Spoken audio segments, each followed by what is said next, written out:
আমরা প্রতিটা সময় টাকাকে নিজের কাছে আগলে রাখতে চাই, আর এটা খুবই স্বাভাবিক বিষয়। কেউ টাকাকে ভালোবাসে না বা নিজের কাছে রাখতে চায় না এমন হয়তো পৃথিবীতে মানুষের সংখ্যা নেই। তাই স্বাভাবিকভাবেই যখন সেখানে ছন্দ পতন হয় তখন আমরা হাজারটা চিন্তার মধ্যে পড়ে যাই যে আমি চেষ্টা করছি বা আর কি করলে বা কোন রাস্তায় হাঁটলে আমরা টাকাকে আগলে রাখতে পারবো। কিন্তু একবারের জন্য নিজের মনকে কি প্রশ্ন করেছি যে আমরা কি কিছু ভুল করছি যে কারণে টাকা আমাদের কাছ থেকে বেরিয়ে যাচ্ছে, চলে যাচ্ছে? আমার আজকের আলোচনার বিষয়বস্তু কিন্তু এইটাই, যে টাকাকে আগলে রাখবো কি করে। তাই বাড়তি কথা বলে সময় নষ্ট না করে আজকের টপিকটিকে নিয়ে আলোচনা করছি। প্রথম ভুল যেটা আজকেই বন্ধ করব, আজকের থেকেই বন্ধ করব, সেটা কি? সেটা হলো সব সময়ের জন্য নিজেকে খুশি করার চেষ্টা করা। দেখবে আমরা প্রত্যেকটা সময়ে চেষ্টা করি নিজেদেরকে যাতে খুশি করতে পারি, নিজেদেরকে যাতে আনন্দের মধ্যে দিয়ে রাখতে পারি। আচ্ছা, সহজ একটা উদাহরণ দেওয়ার চেষ্টা করছি। তুমি ভাবলে যে আমাকে একটা তাৎক্ষণিক পরিতৃপ্তি দিতে হবে। তুমি কোথাও একটা গেছো, কোনো জায়গায় কোনো একটা ড্রেস দেখে তোমার মনে হলো না যাই হয়ে যাক না কেন এই ড্রেসটা আমাকে কিনতেই হবে। এই যে বললাম তাৎক্ষণিক আনন্দ। স্বাভাবিকভাবে সেই ড্রেসটা কেনার পর তোমার হয়তো মনটা ভরে যাবে, আনন্দে পরিপূর্ণ হয়ে যাবে, নিজে ভীষণ খুশি হয়ে যাবে যে না আমি যেটা ভাবলাম সেটা আমি কিনতে পেরেছি। ঠিক কথা। কিন্তু দেখা গেল সেই ড্রেসটা তোমার আলমারিতে গিয়ে আলমারি বন্দি হয়ে পড়ে রয়েছে। সেটার ইউজ হয়তো বছরে একবার কি দুবার, হয়তো কোনো বছর কোনো একটা সময় দেখা গেল একটা বছর ইউজ করলে না, বা কোনো কারণে তোমার চেহারা ওঠানামার কারণে সে জিনিসটা ছোট হয়ে গেল, তুমি আর ইউজই করতে পারলে না। তাহলে সেই টাকাটা কি হলো? সেই টাকাটা তো বেকার বেরিয়ে গেল। তাই সবসময় নিজেকে খুশি করার জন্য কি টাকাটাই বড় কথা? অনেক সময় অনেক ছোট ছোট জিনিসের মধ্যেও তো আমরা আনন্দটাকে খুঁজে নিতে পারি, তার মধ্যে দিয়েও তো আমরা খুশি হতে পারি। কিন্তু না, আমরা সেটা হই না। আমরা বুঝে রাখি যে টাকা দিয়ে কিছু কিনে নিয়ে আসলেই বুঝি আনন্দ, এর দ্বারাই আমরা খুশি হতে পারবো, আদারওয়াইজ কোনো কিছুতে খুশি হতে পারবো না। তাই এই জিনিসটাকে আমাদের বন্ধ করতে হবে, এটা একটা বড় ভুল। সাধারণ জিনিসের মধ্যে দিয়ে আনন্দটাকে বা খুশিটাকে খুঁজে বার করার চেষ্টা করতে হবে, তাহলেই তোমার কাছে টাকা থাকবে, তুমি টাকাকে আগলে রাখতে পারবে।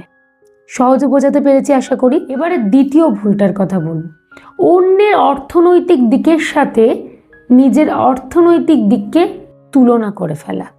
আমরা কি করি, অন্যের যে লাইফস্টাইল সেটা দেখি, কিন্তু তাদের অর্থনৈতিক দিক বা তাদের সোর্স অফ ইনকাম বা তাদের ফ্যামিলিতে ইনকাম কতটা সেগুলো বিচার বিবেচনা করি না বা বুঝতেও চাই না। আগে ভাবতে হবে তাদের বাড়িতে প্রত্যেক মাসে কত টাকা আসে আর আমার বাড়িতে প্রত্যেক মাসে কত টাকা আসে, তো আমাকে কি এই লাইফস্টাইলটা মানায় সেটা ওরা যারা যেটা করছে? এটাকে আগে নিজের মনকে প্রশ্ন করতে হবে। আর এখন এই জিনিসটা আমাদের মনে একটু বেশি জাগিয়ে তোলে কোন মাধ্যম জানো? সেটা হলো সোশ্যাল মিডিয়া। কেউ কারোর জীবনের কষ্টের দিকটাকে কিন্তু পাবলিশ করবে না, সবসময় তো সবাই সবার ভালো দিকটাকে পাবলিশ করে। তো সেইটার প্রতি আমরা আকৃষ্ট হয়ে যাই, যার ফলস্বরূপ বেশ খানিক টাকা খরচা করে দিই। হয়তো কোনো একটা জায়গায় যাওয়ার ক্ষমতা আমার অ্যাট প্রেজেন্ট নেই, তবুও ভাবছি না আমাকে যেভাবেই হোক না কেন সেখানে যেতে হবে, কারণ ওকে তো দেখলাম ওই জায়গায় গেছে। ওই যে সোশ্যাল মিডিয়ায় তো সে কিছু ছবি পোস্ট করেছিল, তখনই মনে হচ্ছে না ওকে তো দেখলাম গেছে, তার মাসোয়ারা ইনকামটা আমরা ভাবি না। আমরা ভাবি না আমাদের যেতেই হবে, সেজন্য লোন টোন করে যা ভাবে হোক না কেন যাব। এর ফলস্বরূপ টাকা বেরিয়ে যাচ্ছে, টাকাকে আমরা আগলে রাখতে পারছি না। আগে নিজেকে বোঝাতে হবে আমার কি আছে, আমার সঞ্চয়, আমার সম্বল কতটুকু, সেইটুকু দিয়ে আমি না আনন্দে থাকবো, সেইটুকু দিয়েই নয় খুশিতে থাকবো। অন্যের অর্থনৈতিক দিকটার সাথে নিজেকে কেন গুলিয়ে ফেলছি? এই ভুলগুলোকে একটুখানি ঠান্ডা মাথায় ভাবনা চিন্তা করো। 3 নম্বর ভুল, সব সময় নিজেকে অভিযোগ দেওয়া। কোনো কিছু না পেলেই নিজেদেরকে দোষ দিচ্ছি, অভিযোগ করছি, কেন আমার জীবনটা কেন এরকম হলো, কই ওর জীবনটা তো এরকম না, ও আজকে একটা ভালো জায়গায় পৌঁছাতে পেরেছে, আমি সে অর্থে পারিনি। কিছু না পেলেই প্রত্যেকটা সময়ের জন্য নিজেকে অভিযোগ দেওয়া। হয়তো কিছুটা তুমি কিনতে পারোনি কোনো কারণে, হয়তো নিজেকে অভিযোগ দিতে শুরু করলে আমি কেন কিনতে পারলাম না, ও তো কিনে ফেললো, আমি করতে পারলাম না। এর দ্বারা মানুষ না হীনমন্যতায় ভোগে, এটা শরীরের জন্য ভীষণ খারাপ একটা দিক। কম্পিটিশন লড়তে গিয়ে সর্বশান্ত পর্যন্ত হয়ে যায়, মানে টাকাকে মানুষ খুইয়ে ফেলে। কারণ না হলেই তো অভিযোগে একটা লম্বা লিস্ট তৈরি হয়ে যাচ্ছে নিজের কাছে, না? সেই কারণে আমরা বারংবার টাকাকে কিন্তু খুইয়ে ফেলি, সেটা করা যাবে না। এগুলো ভুল, মারাত্মক ভুল।